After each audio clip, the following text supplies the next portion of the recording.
Over in the land of the media, there's no two ways about it. It's a scurrilous business. Oh, absolutely. And there was none more scurrilous than this big scandal. Well, a few months back now, maybe over a year and a bit. That, of course, was the ITV scandal regarding their premier daytime TV presenter, Philip Schofield. And as we saw, it unfolded at a rapid race of knots. And it's fascinating, isn't it, how these particular stories suddenly take a grip. It's a little bit like the Hugh Edwards scandal. And then, of course, recently we've had the Greg Wallace. Far less, but nonetheless, the media were all across this guy, and it's still an ongoing investigation. But what's fascinating about these stories is literally how people expect you, the great British public and the wider public, to simply forget. Let me explain. Morning, good to see you. Thank you so much for your time. Lovely to have your company. Yes, a quick wave to you and welcome one and all brand new subscribers. Nice to have you on board.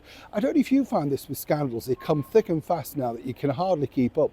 Government ministers corrupt, and yet they're supposed to be the corruption minister, Tulip Sadiq, suddenly putting it out, of course. And then we have another minister suddenly claiming she's the victim, all the while, of course, not necessarily overseeing what she should be doing in her job as security minister. You see, it's always a new scandal. It's like a bus stop, one after the other. Now, this particular individual, Lorraine Kelly, recently was interviewed and pointed out that, she found the sort of misogynistic sort of stuff that Greg Wallace allegedly has been accused of. Well, it's terrible. Absolutely. Oh yes, and even titled him in the headline, So you can understand it must be very, very upsetting for Mr. Wallace as that particular investigation has simply not concluded. But just think about this. How quiet was Lorraine with, of course, her chum, Philip Schofield? And what's fascinating about this is, you see, a while back she gave an interview saying that Philip was one of the good guys. Now, according to her, she knew nothing that was going on inside ITV Towers. Absolutely nothing. Now, that is an absolute lie, 100%. Everybody knew what was going on inside ITV Towers. And the formidable Dame Joan Collins let it slip live on an interview on breakfast television and then was very quickly removed. Remember that. Now, moving forward, what was fascinating and what's going to be very worrying, of course, for all concerned inside ITV Towers, is the now removal, departure, let go, whatever you want to call it, of the editor of This Morning, Martin Frizzell. He's leaving the corporation after many years at the helm, apparently for personal reasons.